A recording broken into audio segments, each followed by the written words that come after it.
ಯಾರಾದರೂ ಒಬ್ಬ ಬ್ರಾಹ್ಮಣ ಮನೆಗೆ ಬರ್ತಾನೆ ಅಂತಂದ್ರೆ ಕೋಟಿ ಕೋಟಿ ದೇವತೆಗಳು ಬಂದರು ಅಂತ ಅರ್ಥ, ಪಿತೃದೇವತೆಗಳು ಬಂದರು ಅಂತ ಅರ್ಥ. ಹಾಗಾದರೆ ಅಂತಹ ಬ್ರಾಹ್ಮಣನಿಗೆ ನಾವೇನಾದರೂ ದಾನ ಮಾಡ್ತೇವೆ, ಅನ್ನದಾನ ಮಾಡ್ತೇವೆ ಅಂತ ಹೇಳಿದರೆ ಎಷ್ಟು ಪುಣ್ಯ ಬರಲಿಕ್ಕಿಲ್ಲ. ಹಾಗಾದರೆ ಆ ಸತ್ಯಜಿತ್ ಬಂದು ಕೂಡಲೇ ಎಲ್ಲ ಶಾಸ್ತ್ರವನ್ನು ಅರ್ಥ ಮಾಡಿಕೊಂಡಿದ್ದ. ಯಾರು? ಆ ಸತ್ಯಕೇತು.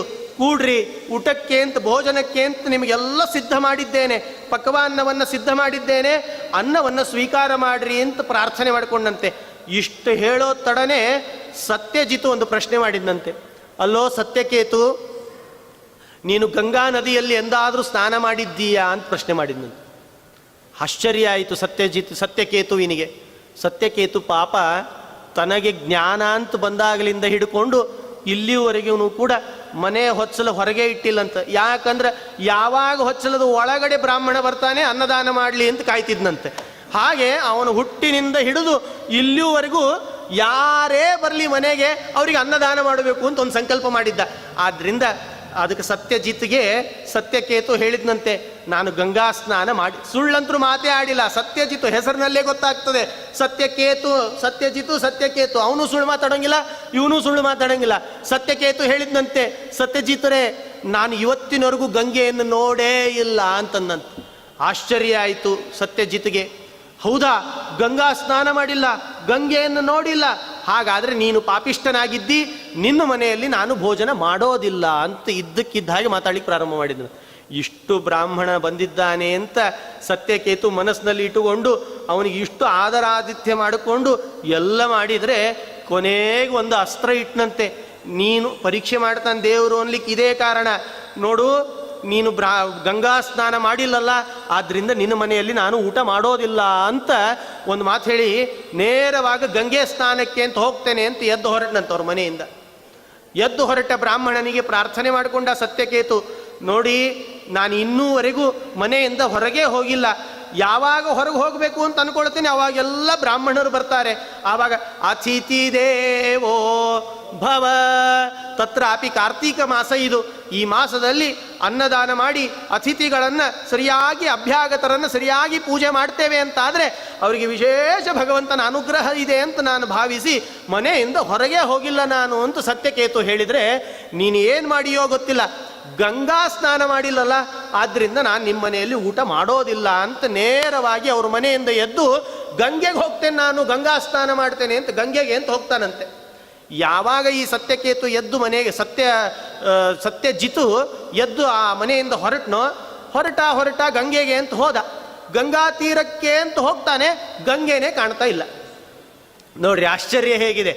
ಗಂಗಾ ಬಹಳ ಜ್ಞಾನಿ ಬ್ರಾಹ್ಮಣ, ಇಷ್ಟು ವರ್ಣನೆ ಮಾಡಿಸ್ಕೊಂಡ ಆ ಸತ್ಯಕೇತುವಿನಿಂದ. ಎಲ್ಲ ತಿಳಿದವನೇ ಒಂದೊಂದು ಸಲ ತಪ್ಪು ಮಾಡ್ತಾನ್ರಿ, ಕಲಿ ಆವೇಶ ಅವಾಗವಾಗ ಆಗ್ತದೆ.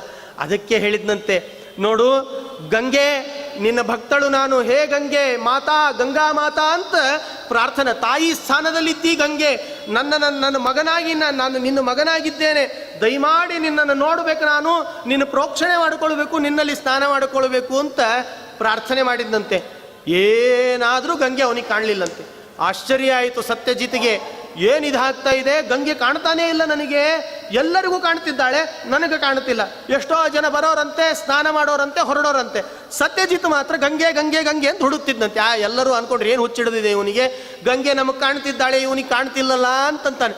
ಆವಾಗ ಎಷ್ಟೋ ಹೊತ್ತಾದ ಮೇಲೆ ಗಂಗಾ ಬಿಡಲಿಲ್ಲಂತೆ ತಾಯಿಯನ್ನು. ನಮಗೇನಾದರೂ ಆಗಿತ್ತು, ಗಂಗೆ ಕಾಣಲಿಲ್ಲ ಅಂದರೆ ನಾಳೆ ಬಂದಾಳು ಬಿಡು, ಹೋದ್ರೆ ಆಯ್ತು ಮನೆಗೆ, ರೂಮ್ನಲ್ಲಿ ಹೋಗಿ ಕೂತ್ಕೊಂಡ್ರೆ ಆಯಿತು ಅಂತ ನಾವು ಅಂದ್ಕೊಳ್ತೀವಿ.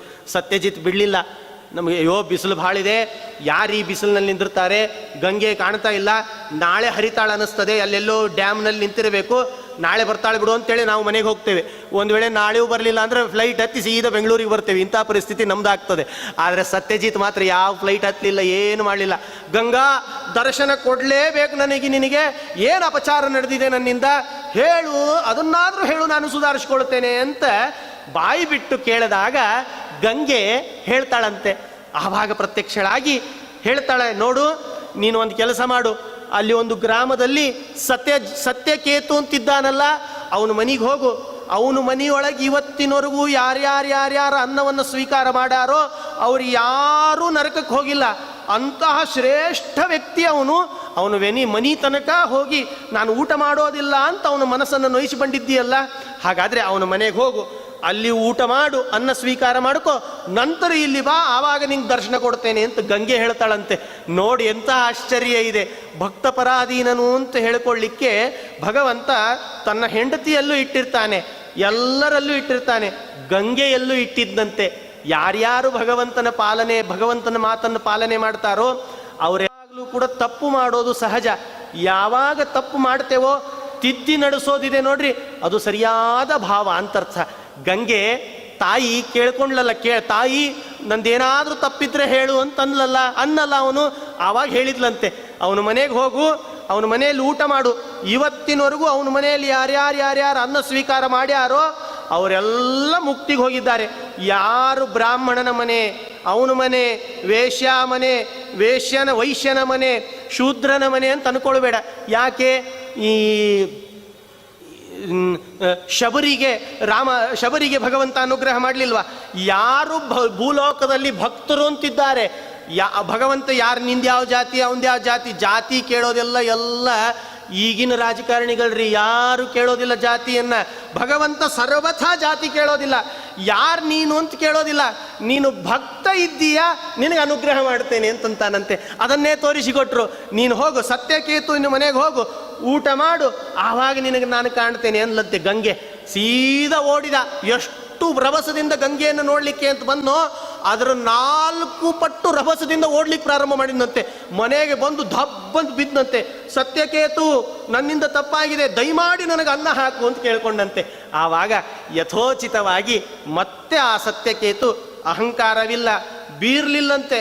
ಏನೋ ಅವಾಗ ನಾವೇನಾದರೂ ಆ ಮನೆಯಲ್ಲಿ ಇದ್ವಿ ಅಂದ್ರೆ ವಿಚಾರ ಮಾಡ್ರಿ, ನಾವೇನು ಅವಾಗ ಊಟಕ್ಕೆ ಹಾಕ್ತೀನಿ ಅಂತಂದರೆ ಒಲ್ಲೆ ಅಂತಂದು ಅಲ್ಲಿ ಸೈಡಿಗೆ ಕೂತೋ ಒಂದು ಎಲಿ ಹಾಕ್ತೀನಿ ನಿನಗೆ, ಆರಾಧನೆಗೆ ಬಂದಿದ್ದಿ ಅಂತ ಹೇಳಿದರೆ ಹೋಗಿ ಅತ್ಲಾಗ ಹೋಗಿ ಇತ್ಲಾಗ ಹೋಗಿ ಅಲ್ಲಿ ಅಂತ ಹೊರಗೆ ಕಳಿಸ್ತಿ. ಇಂತಹ ಪರಿಸ್ಥಿತಿ ಮಾಡಿಟ್ಟಿರ್ತಿ. ನಾವಾಗುವಾಗ ನಡಿ ಹೊರಗೆ ನಡಿ ನೀನು ಅಂತ ನಾವು ಹೇಳ್ತಿದ್ವಿ. ಆದರೆ ಸತ್ಯಕೇತು ಆಗುವಾಗ ಸತ್ಯಜಿತನ ವ್ಯವಸ್ಥೆಯನ್ನು ನೋಡಿ ಬಂದಿದ್ದಿ ಬ್ರಾಹ್ಮಣ ಅಂತ ಮೊದಲೇನು ಆತಿಥ್ಯ ಆದರವನ್ನು ಮಾಡಿದ್ನೋ ಅದೇ ಆತಿಥ್ಯ, ಅದೇ ಆದರವನ್ನು ಮಾಡಿ ಅವನನ್ನು ಆಸನದಲ್ಲಿ ಕುಳ್ಳಿರಿಸಿ ಪಾದ ತೊಳೆದು ಎಲಿ ಹಾಕಿ ಮಂಡಲವನ್ನು ಮಾಡಿ ಸರಿಯಾಗಿ ಪಕ್ವಾನ್ನವನ್ನು ಹಾಕಿ ಅವನಿಗೆ ಊಟ ಮಾಡಿ ಆದ ಮೇಲೆ ಸತ್ಯಕೇತು ಊಟ ಮಾಡ್ತಾನಂತೆ. ಅಲ್ಲಿವರೆಗೆ ಊಟ ಮಾಡಿರೋದಿಲ್ಲ. ಆದ್ದರಿಂದ ಅವನಿಗೂ ಇವನಿಗೂ ಒಂದು ವಿಮಾನ ಬರ್ತದೆ. ವಿಮಾನ ಬಂದಾಗ ಆ ಸತ್ಯಕೇತುವಿನನ್ನು ಕೂಡಿಸಿಕೊಂಡು ನೇರವಾಗಿ ಮೇಲೆ ಸ್ವರ್ಗಲೋಕಕ್ಕೆ ಕರ್ಕೊಂಡು ಹೋಗ್ತಾರೆ ಅಂತ ಅನ್ಲಿಕ್ಕೆ ಈ ಕಾರ್ತೀಕ ಮಾಸದ ಅನ್ನದಾನದ ಮಹತ್ವ ಅಂತ ಇಟ್ಟುಕೊಂಡು ಇಷ್ಟು ವರ್ಣನೆ ಮಾಡ್ತಾರೆ. ನಂತರದಲ್ಲಿ ಆ ಸತ್ಯಜಿತು ಮತ್ತು ಗಂಗೆಗೆ ಅಂತ ಹೋದ. ಆ ಗಂಗೆ ಕಾಣಲಿಕ್ಕೆ ದಬ ದಬ ದಬ ದಬ. ಆ ಗಂಗೆ ವಿಚಾರ ಹೇಳುವಾಗ ನನಗೂ ಒಂದು ಸಲ ಆಶ್ಚರ್ಯ ಆಗ್ತದೆ. ಅಲಕನಂದಾದತ್ರ ಹೋಗ್ರಿ ನೀವು, ಆ ಅಲಕನಂದೆಯನ್ನು ಸ್ಪರ್ಶ ಮಾಡಿದರೆ ಸಾಕು 1000 ವ್ಯಾಟ್ ಕರೆಂಟ್ ಶರೀರಕ್ಕೆ ಹೊಡೆದ್ರೆ ಏನಾದೀತು? ಶರೀರ ಏನಾದೀತು? ಮುಗುದೇ ಹೋಯ್ತು ಕಥೆ. ಅಂಥ ರಭಸ ಇರ್ತದೆ, ಅಂತಹ ವೇಗದಲ್ಲಿ ಅಷ್ಟು ಆ ಕೈಯಲ್ಲಿರುವ ಆ ರಕ್ತ ಸಂಚಾರವೇ ನಿಂದಿರ್ತದೆ. ಅಂತಹ ಅಲಕನಂದೆ ರಭಸ ಇರ್ತದಂತೆ. ಯಾರಾದರೂ ನೋಡಿದರೆ ಅವರಿಗೆ ಅನುಭವ ಬರ್ತದೆ, ಮುಖದಲ್ಲಿ ಮಂದಹಾಸ ಬಂದಾಗ್ತದೆ. ಅಂತಹ ಅಲಕನಂದೆ ಎಂತಹ ಪುಣ್ಯ ಕೊಡ್ತಾಳೆ ಗೊತ್ತೋ? ಒಂದು ಸೆಲೆ ಅಲ್ಲಿ ಮುಳುಗಿ ಬಿಟ್ಟರೆ ನಮ್ಮ ಇಡೀ ಜೀವನದ ಪಾಪವನ್ನೇ ನಾಶ ಮಾಡಿ ತೊಳೆದು ಹಾಕ್ತಾಳಂತೆ. ಈ ಗಂಗೆ ವಿಶೇಷ ಒಂದಿದೆ. ಏನು? ನಮ್ಮ ಮನೆಗೆ ಬರೋ ನೀರಿದೆ ನೋಡ್ರಿ, ಕೈಗೆ ಹತ್ತಿರೋ ಹೊಲಸನ್ನು ಮಾತ್ರ ಸ್ವಚ್ಛ ಮಾಡುತ್ತದೆ. ಗಂಗೆ ಹಾಗಲ್ಲ, ಮನಸ್ಸಿನಲ್ಲಿರುವ ಹೊಲಸನ್ನೂ ಸ್ವಚ್ಛ ಮಾಡುತ್ತದೆ. ಮನಸ್ಸಿನಲ್ಲಿರುವ ಒಳಗೆ ಶರೀರದೊಳಗಿರುವ ಮನಸ್ಸನ್ನೂ ನಾಶ ಮಾಡ್ತದೆ. ಶರೀರದ ಮೇಲಿರುವ ಹೊಲಸನ್ನೂ ನಾಶ ಮಾಡ್ತದೆ. ಆ ಶಕ್ತಿ ಇದೆ ಯಾರಿಗೆ? ಅದು ಗಂಗೆಗೆ ಅಂತ ಈ ಕಥಾಭಾಗದಲ್ಲಿ ನಮಗೆ ಬಂದ ಸಂದೇಶ ಏನು? ಹಾಗಾದರೆ ಅನ್ನದಾನ ಮಾಡೋದರ ಮಹತ್ವ, ಗಂಗೆಯಲ್ಲಿ ಸ್ನಾನ ಮಾಡುವ ಮಹತ್ವ ಯಾವಾಗಲೂ ಕೂಡ ಒಂದು ಕಡೆ ಅನ್ನದಾನ ಆಗ್ತದೆ. ನಾವು ಅನ್ನದಾನ ಅಂತ ಕೇಳಲಿಕ್ಕೆ ಅಂತ ಹೋದಾಗ ಯಾವಾಗಲೂ ಅಹಂಕಾರದಿಂದ ಬೀರಬಾರ್ದಂತೆ. ಯಾರೋ ಏನೋ ಒಂದು ತಮ್ಮ ಕಾರ್ಯಗಳಲ್ಲಿ ತಾವು ತಪ್ತರರಾಗಿರ್ತಾರೆ. ಅವನು ಭಕ್ತಿಯಿಂದ ಭಗವಂತನ ಕಾರ್ಯವಂತೂ ಮಾಡ್ತಾ ಇದ್ದಾನೋ ಇಲ್ವೋ? ವೇದದ ಅನುಸಾರವಾಗಿ ಏನು ಹೇಳ್ತಿದ್ದ? ಮಾತೃದೇವೋ ಭವ, ಪಿತೃದೇವೋ ಭವ, ಆಚಾರ್ಯ ದೇವೋ ಭವ, ಅತಿಥಿ ದೇವೋ ಭವ. ವೇದ ಹೇಳುವ ಹಾಗೆ ಕಾರ್ತೀಕ ಮಾಸದ ಮಹತ್ವವು ಕೂಡ ಅದನ್ನೇ ಹೇಳ್ತದೆ. ಆಚಾರ್ಯ ದೇವೋ ಭವ ಅಂತ ಹೇಳಿದರೆ ಹಿಂದೆನೇ ಹೇಳಿದ್ದೆ, ಗುರು ಮಹಿಮಾ ಅಂತ. ಗೌತಮಾಚಾರ್ಯರು ಅಂತಿದ್ದಾರೆ, ಗೌತಮ ಗುರುಗಳು, ಅವರ ಮಹಿಮೆಯನ್ನು ಕೇಳಿದ್ರಿ. ಮುಂದೆ ಅತಿಥಿ ದೇವೋ ಭವ. ಈ ಕಾರ್ತೀಕ ಮಾಸ ವೇದದ ಸಾರವೇ ಆಗಿದೆ, ಏನೂ ವ್ಯತ್ಯಾಸ ಇಲ್ಲ, ಭಾಗವತದ್ದೇ ಸಾರ ಅಂತಿದಾಗಿದೆ.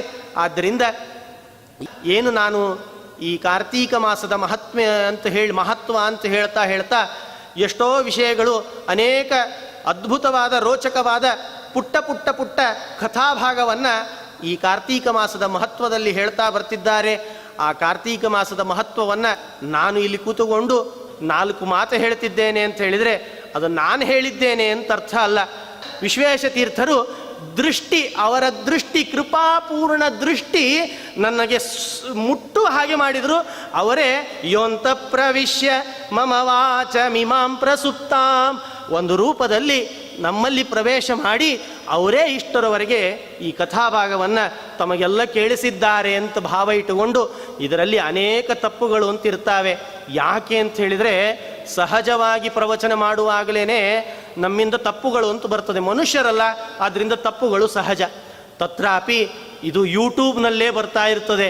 ಯಾಕೆ ಅಂತ ಹೇಳಿದರೆ, ಇಲ್ಲಿ ಬರೀ ಈ ಕೂತ ಜನ ನೋಡೋದಲ್ಲ, ಇಡೀ ಜಗತ್ತೇ ನೋಡ್ತಿರ್ತದೆ. ಯಾವುದು ಎಷ್ಟು ತಪ್ಪುತ್ತದೋ ಎಲ್ಲ ಅಷ್ಟು ಜನ ನೋಡ್ತಿದ್ದಾರೆ ಅಂತ ಭಯದಿಂದಲೇ ಎಷ್ಟೋ ವಿಷಯಗಳು ತಪ್ಪು ಅಂತಾಗಿರ್ತವೆ. ಆ ತಪ್ಪುಗಳೆಲ್ಲ ನಂದು ಅಂತ ಭಾವಿಸಿ ಇಲ್ಲೇನಾದರೂ 4 ಪದಗಳು ಸರಿಯಾದ ಮಾತುಗಳನ್ನು ನಾನು ಹೇಳಿದ್ದೇನೆ ಅಂತ ಹೇಳಿದರೆ ಅದು ಉಡುಪಿ ನಿವಾಸಿ ವಿಶ್ವೇಶತೀರ್ಥರ ಅನುಗ್ರಹ, ಗುರುಗಳಾದ ವಿಶ್ವೇಶತೀರ್ಥರ ಅನುಗ್ರಹ, ಗುರುಗಳಾದ ರಾಘವೇಂದ್ರ ಸ್ವಾಮಿಗಳ ಅನುಗ್ರಹ. ಅಷ್ಟೇ ಅಲ್ಲ, ವಿಶೇಷವಾಗಿ ಕ್ಷೇತ್ರಸ್ವಾಮಿ ಶ್ರೀನಿವಾಸನ ಅನುಗ್ರಹ ಅಂತ ಭಾವಿಸಿ ಈ 4 ಮಾತುಗಳನ್ನು ವಿಶ್ವೇಶತೀರ್ಥ ಗುರುವಂತರ್ಗತ ಭಾರತೀರಮಣ ರಾಘವೇಂದ್ರ ತೀರ್ಥ ಗುರುವಂತರ್ಗತ ಭಾರತೀರಮಣ ಮುಖ್ಯ ಪ್ರಾಣಾಂತರ್ಗತ ಕ್ಷೇತ್ರಸ್ವಾಮಿ ಲಕ್ಷ್ಮೀ ವೆಂಕಟೇಶ್ವರ ಪ್ರಿಯತಾಂ ಪ್ರೀತೋ ಭವತು.